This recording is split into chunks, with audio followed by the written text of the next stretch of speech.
This is the Breaking Up with Binge Eating podcast, where every listen moves you one step closer to complete food freedom. Hosted by me, Georgie and my team at Confident Eaters. I love when we get letters from listeners, and today I want to share one that came in from Marissa. I'll read you her email. Hi, Georgie. Thanks for all your podcasts. The world wouldn't be the same without them, at least not my world. You already helped me so much. I don't binge anymore thanks to your podcast, but I still have some issues with sugar. I'm still eating a lot of treats, mainly the sweet ones. I would really like to cut back. My goal would be to only eat the treats at night as a dessert, but somehow I'm not able to resist the treats when I have them in the house. I continue to go back to them. I'm not even hungry. I just have this craving for chocolate. Do you have any advice? Thanks a lot, Marissa. I thought Christina and I could definitely help her out, but we'd need a bit more information to flesh out this episode.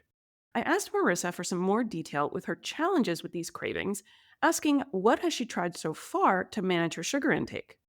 Has she also tried not keeping sugar at home? And then what happened? I asked her what was going through her mind when she goes back for another treat and another. Here is some of what she wrote back. I had a time when I banned all the treats from our house. This had quite an interesting effect. The good thing was that I did not eat treats at home.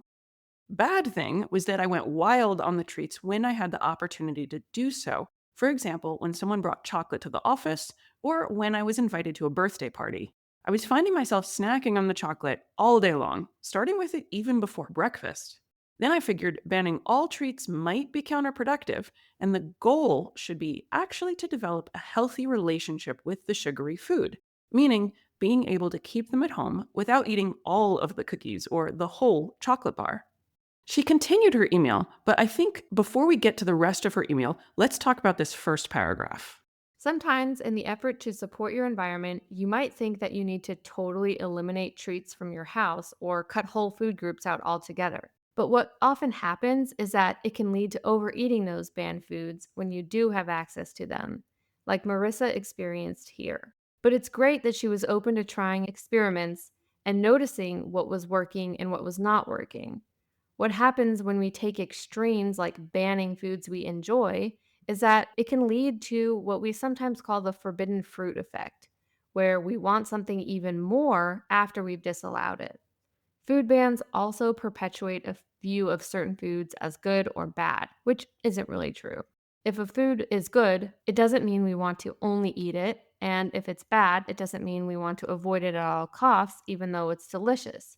We prefer to think of foods on a spectrum because it's a more nuanced conversation than black or white. It's also important to consider the frequency, portions, and context that you're eating these types of foods. Lastly, banning things from our homes or swearing them off completely can undermine our trust in ourselves when we finally are around these foods. More on that in a bit. But altogether, we really love the idea that she wants to be able to interact with these kinds of treat foods and feel more in control around them. Good for you, Marissa, in noticing that it was the experiment that wasn't working and not that it was anything wrong with you. Marissa continued in her explanation. Then I got inspired by one of your podcasts and focused on the worth it treats. I experimented a lot with the treats and discovered that some are really not worth it. So I can have some sugary treats at home and not even have the desire to touch them because I know there are better options around. That's an interesting experience because in the past, I simply ate everything. This is really a positive change. It's common for people who have been on diets or tried for their whole lives to control their weight to think about certain foods like candies, cakes, cookies, or chocolate, all in that same category. That is really yummy, but really fattening. So they're simultaneously highly desirable or they seem good, but they're something we try to resist, so we label them bad. As Marissa has learned and Christina mentioned, replacing that black or white thinking with nuanced thinking is helpful. And she has been able to see that maybe not all of those foods are equally desirable. Some of them might be super delicious, but Marissa is also realizing that some things might have sugar in them or have lots of calories, but still not just be all that great to her personal taste buds. It's kind of amazing how, if we've spent years waging a war on ourselves, trying to eat fewer cookies, that one day we can sort of step back and go, wait a second, I don't even like that brand of cookie. As Christina mentioned, thinking in terms of context and shades of gray might look like deciding certain foods aren't a problem to keep at home. They're tasty, but you feel okay that you can moderate the portion. One of my clients, for example, doesn't keep cookies or chocolate in her house, but she has no issue with having jam in the fridge or honey, and she enjoys putting these on her toast. So it's not like everything with any amount of sugar is guaranteed to cause a problem. That's why we all need to think about what is personally worth it to us and then decide which treats are not worth it, just like Marissa has started to notice about some of the treats that she encounters. After you've figured out what's not worth it, these are an automatic no thank you. This helps to reduce treats right off the bat. And for the treats that are worth it, you want to have a frequency and context in mind that you do want to enjoy them. When we work with clients, we help them personalize their ideal worth it treat scenarios. So, what's right for Marissa might not be the same for you. We also have 2 episodes diving in a bit deeper on how to determine your worth it and not worth it lists on our Confident Eater podcast that we have linked in the description if you want to check those out. I think those are pretty popular episodes because, I mean, who doesn't want to eat treats, right? Yeah. It's just how and when and Yes, exactly. Everybody needs this conversation. So, Marissa, on her own, seems like she went in exactly this direction, coming up with a plan. She continues in her email. I thought I would try the strategy of having one chocolate bar or another worth it treat every night. Great. I love this. I like how her plan is personalized and she includes her favorite foods in a moderate amount. This feels really realistic to me. I wouldn't be as enthusiastic if her plan was, okay, one treat a week, because that's probably too restrictive. I haven't seen a lot of people have success with that low frequency of treats. Not to say it can't be done, but it's less common. And Marissa also specified a reasonable portion, one chocolate bar. I mean, that's better than seeing one M&M, which is an unrealistically small portion size. Nobody's going to be happy with one M&M. Let's not get cute and pretend. Or a whole cake, which is probably an excessively large portion size where we're not enjoying it as much by the tail end and we may feel uncomfortable after. One chocolate bar is a really normal, reasonable amount. Marissa goes on to describe some of the reasons why she still hasn't had perfect success acting in line with her plan. In her words, it's not always so easy to only eat treats at night because there are simply so many opportunities when I'm offered chocolate. The cake at work, coffee with cookies at my cousin's house, and so on. There are many days where I can't stick to my goal and only eat treats at night as a dessert. I also usually think, oh, I'll start tomorrow, or these 6 additional cookies won't hurt today. Tomorrow I'll be better. Or I really want to try this cake. I think there's also some FOMO, fear of missing out, when it comes to staying away from the sweet stuff. But every day comes with temptations. what's awesome about what Marissa is describing is that this experience is so common, and I think it's worth highlighting for those of you listening. Eating behaviors are complicated. She's been taking action through experimentation. She's tried banning the treats, but that led to overdoing it. Then she made a reasonable plan by allowing treats, but still struggling to stick to her plan and eating more treats than she thinks is best. She's making good progress, but we wanted to help her stick to this plan that she put in place. We can understand from her experience that success with this lies somewhere in the messy middle. As she said, this isn't easy. It's hard because we are human and because these foods are delicious and we will crave some of them. It can be helpful to remind ourselves that there will be many opportunities presented to us that we can enjoy these treats. So if you notice your FOMO speaking up, saying, now's your only chance, or I don't want to miss the lovely taste of that dessert, you can kindly remind it that delicious food is everywhere, and you're probably going to be offered more chocolate or dessert or cookies within the next 24 hours. Right. I've heard clients say they ate something because they feared missing out. FOMO can really screw you over because it nudges you to say yes to everything, implying you'll be so sad if you say no. But in real life, Sometimes saying no is genuinely the best thing for you and actually makes you happier, not sad. Saying no to the second or third piece of pie at Thanksgiving is often a good choice when saying yes would leave you with a bellyache or move you further from your goal weight and leave you feeling regret. Reaching almost any goal means saying no some of the time. So get comfortable with the idea that saying no, thank you, or not right now can actually be a source of positive feelings. You may find, like Marissa, that your personal plan for treats needs refining or adjusting once you give it an initial try. It's okay to plan for exceptions, such as, I'll have a chocolate bar every night, but on Sundays, I'd prefer to go out for ice cream with my kids. I mean, not every day has to be the same. You also don't need to specify the exact foods you'll have. If it works for you to have a frequency goal or a context goal, such as one treat a day, or I only drink wine when I'm out to dinner. Marissa might decide that having cookies with her cousin is highly enjoyable, so she wants to say yes to that one, but then say no to her chocolate bar that same evening to stay within her overall goal of eating about one treat per day.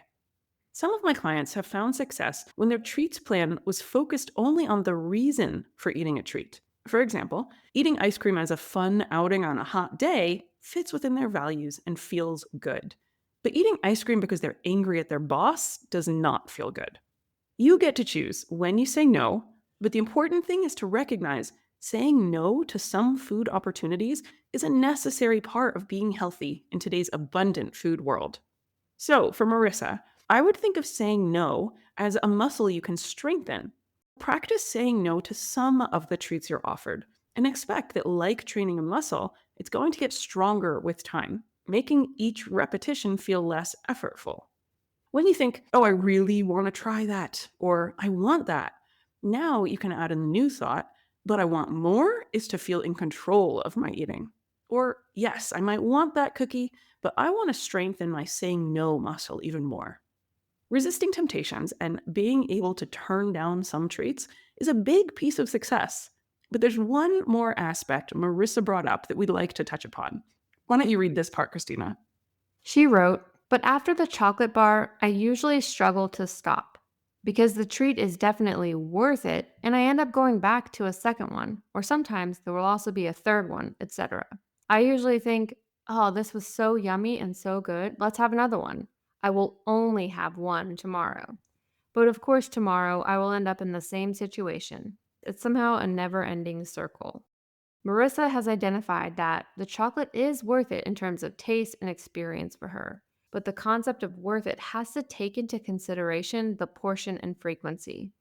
How to say no to chocolate bar number two? A recommendation we often make to clients is to include their treats with a meal rather than as a solo event. If you've eaten a meal, it can make it easier to stop at one portion of a treat. So that's one way just to make it easier for you to stick to your plan.